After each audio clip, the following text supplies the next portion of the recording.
السلام علیکم ناظرین، کیا آپ نے کبھی سوچا ہے کہ انسان کا اصل راز کیا ہے؟ وہ راز جو ہمیں اس دنیا میں لے کر آیا، وہ راز جو ہماری تخلیق کے پیچھے چھپا ہوا ہے۔ اگر آپ کے دل میں بھی یہ سوالات ہیں تو یہ ویڈیو صرف آپ کے لیے ہے۔ آج ہم ایک ایسے راز کو کھولنے جا رہے ہیں جو صدیوں سے انسانی ذہن کو الجھاتا آیا ہے۔ کیا آپ تیار ہیں؟ تو آئیے اس دلچسپ سفر کا آغاز کرتے ہیں۔ اگر آپ بھی اس راز کو جاننا چاہتے ہیں تو اس راز کو جاننے کے لیے ویڈیو کو اینڈ تک ضرور دیکھیے۔ انسان سوچتا ہے کہ شاید اس کا جسم بہت چھوٹا سا ہے، حالانکہ اس کے اندر بہت بڑا جہان پوشیدہ ہے جس کی انسان کو خبر تک نہیں۔ یہ ایک ایسی حقیقت ہے جو ہمیں حیرت میں مبتلا کر دیتی ہے۔ ہم اپنے آپ کو جسمانی سطح پر دیکھتے ہیں، لیکن حقیقت یہ ہے کہ ہماری اصل طاقت ہمارے اندر موجود ہے، ایک ایسی طاقت جو ہمیں غیر معمولی بنا سکتی ہے۔ اگر فرشتے عبادت کے لیے کافی تھے تو پھر انسان کو بنانے کی ضرورت کیوں پیش آئی؟ یہ ایک ایسا سوال ہے جو ہماری سوچ کو جھنجھوڑ دیتا ہے۔ اللہ تعالیٰ نے انسان کو اپنی تخلیق کا شاہکار قرار دیا ہے۔ حدیث قدسی میں اللہ تعالیٰ فرماتے ہیں، انسان میرا راز ہے اور میں انسان کا راز ہوں۔ اس کا مطلب یہ ہے کہ انسان کے اندر وہ خاص راز پوشیدہ ہے جو اللہ کی پہچان تک لے جا سکتا ہے۔ قرآن میں اللہ تعالیٰ فرماتے ہیں، ہم انہیں اپنی نشانیاں دکھائیں گے کھلے آسمان تلے اور خود ان کے اندر بھی، یہاں تک کہ وہ مان لیں گے کہ یہی حق ہے۔ ناظرین، جہاں تک زندگی کا سوال ہے تو زندگی ایک آزمائش ہے اور اس میں مشکلات آنا لازم ہے۔ اللہ تعالیٰ قرآن میں فرماتے ہیں، ہم ضرور تمہیں آزمائیں گے، خوف سے، بھوک سے اور مال و جان کے نقصان کے ذریعے سے۔ یہ آزمائشیں ہمیں مضبوط اور صابر بناتی ہیں، لیکن ان آزمائشوں کا مقصد تکلیف دینا نہیں بلکہ تمہاری اصلاح اور تربیت کرنا ہے۔ انسان کا سب سے بڑا راز اس کا علم بھی ہے۔ جب اللہ نے آدم علیہ السلام کو پیدا کیا تو فرشتوں کو ان کے سامنے جھکنے کا حکم دیا۔ کیونکہ آدم علیہ السلام کو اسماء یعنی چیزوں کے نام سکھائے گئے تھے۔ علم وہ قوت ہے جو انسان کو فرشتوں سے بھی افضل بناتی ہے۔ تمام بڑے فلسفی، صوفی اور دانشور اس بات پر متفق ہیں کہ انسان کو اپنے اندر کے راز کو جاننے کے لیے ایک روحانی سفر پر روانہ ہونا چاہیے۔ یہ سفر عرفان نفس یا عرفان ذات کہلاتا ہے۔ یہ ایک ایسا خاص علم ہے جو خاص لوگوں کو عطا ہوتا ہے اور اس کی خاصیت بھی یہی ہے کہ خالق کی عطا سے ملتا ہے۔ اس علم کو کتابوں سے حاصل نہیں کیا جا سکتا۔ اللہ کا راز اہل علم کے سینے میں ہے، وہ جس کو چاہے دے دے، اور یہی ایمان کی طاقت ان کو جنت تک پہنچا سکتی ہے۔ اور یہ علم بڑے بڑے فلاسفرز اور دانشوروں کو بہت پیچھے چھوڑ جاتا ہے۔ اہل عرفان کی اپنی ایک الگ دنیا ہے۔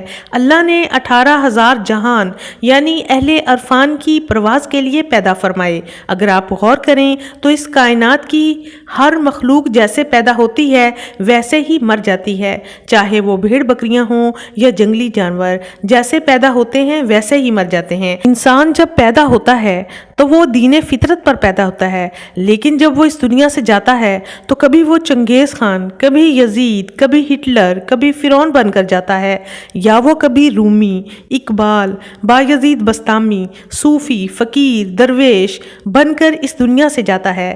انسان اگر گرنے پر آئے تو اسفل السافلین میں جا گرتا ہے، اور اگر اٹھنے پر آئے تو قلندر کا مقام بھی حاصل کر لیتا ہے۔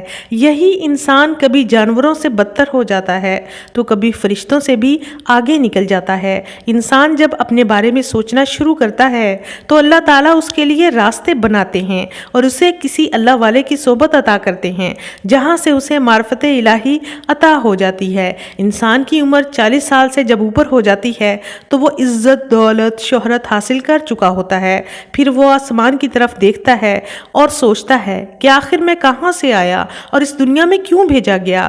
وہ یہ سوچتا ہے کہ اوپر وہاں ستاروں کے پرے کون کون سے جہان پوشیدہ ہیں۔ شاید وہ اپنا پہلا گھر ڈھونڈنے کی کوشش کرتا ہے۔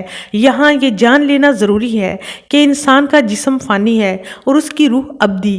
مٹی سے بنا جسم مٹی میں چلا جائے گا، لیکن وہ جہاں سے آئی وہ واپس اپنے اصل مقام پر جانا چاہتی ہے۔ جب حضرت آدم علیہ السلام کا بت تیار کیا گیا اور فرشتوں کو سجدے کا حکم دیا گیا تو اللہ نے اس میں اپنی روح پھونکی۔ قرآن میں اللہ نے انسان کے بارے میں فرمایا، پھر جب میں اس کے اندر اپنی روح پھونک دوں تو تم اس کے آگے سجدے میں گر پڑو۔ یہی روح انسان کی اصل حقیقت ہے جو ہمیشہ اپنے خالق کی طرف لوٹنے کی خواہش رکھتی ہے۔ اس لیے روح کی پیاس اللہ کی معرفت ہے۔ روح ہمیشہ اپنے خالق حقیقی کے پاس جانا چاہتی ہے، لیکن انسان کی ساری توجہ اپنے ظاہری جسم پر، اپنے ظاہری بدن پر ہے۔ انسان اپنے ظاہری جسم کی خوراک کا بندوبست کرنے میں لگا رہتا ہے، لیکن روح ایک دن تڑپ تڑپ کر بیمار ہو جاتی ہے کیونکہ وہ اپنی روح کو بھول جاتا ہے۔ یہی وجہ ہے کہ انسان کے اندر ایک بے قراری پیدا ہو جاتی ہے، کیونکہ جب وہ عبادت نہیں کرتا کو روح کو اس کی غذا نہیں ملتی، جسے آج کی میڈیکل سائنس ڈپریشن، انگزائٹی اور ہائپر ٹینشن کا نام دیتی ہے۔ قرآن میں اللہ تعالیٰ فرماتے ہیں انسان ظالم اور جاہل ہے، یہ اس لیے کہ وہ اپنی روح پر ظلم کرتا ہے اور اسے اپنے خالق سے ملنے نہیں دیتا۔ انسان کو اپنی روح کی صحت کا بھی خیال رکھنا چاہیے، ورنہ وہ اندر سے کھوکھلا ہو جاتا ہے اور روح بیمار ہو جاتی ہے۔ انسان اور اللہ کے درمیان سب سے بڑا پردہ نفس کا ہے۔ جب تک یہ حجاب موجود ہے انسان اپنے خالق کو پہچان نہیں سکتا، لیکن جب یہ پردہ ہٹ جاتا ہے تو انسان اللہ کی پہچان کر لیتا ہے۔ حدیث قدسی میں اللہ فرماتے ہیں میں ایک چھپا ہوا خزانہ تھا، میں نے چاہا کہ پہچانا جاؤں۔ اللہ نے انسان کو اس لیے پیدا کیا تاکہ وہ اپنی پہچان کر سکے۔ جو لوگ اپنے اندر کے سفر پر نکلتے ہیں اور اللہ کو پہچان لیتے ہیں وہ مطمئن ہو جاتے ہیں۔ ان کے لیے دنیاوی خوف اور موت کا ڈر ہمیشہ کے لیے ختم ہو جاتا ہے۔ قرآن میں اللہ تعالیٰ فرماتے ہیں اے اطمینان پانے والی روح، اپنے رب کی طرف لوٹ چل، اس حال میں کہ تو اس سے راضی اور وہ تجھ سے راضی ہے۔ انسان کا جسم فانی ہے لیکن اس کی روح ابدی ہے۔ جسم مٹی میں مل جاتا ہے لیکن روح اپنے اصل مقام کی تلاش میں رہتی ہے۔ اللہ نے انسان کو اپنی روح کا ایک حصہ عطا کیا ہے، صرف ایک حصہ عطا کیا ہے، اور یہی روح انسان کو اللہ کی معرفت تک لے جا سکتی ہے۔ انسان کا اصل مقصد اپنے خالق کی پہچان ہے۔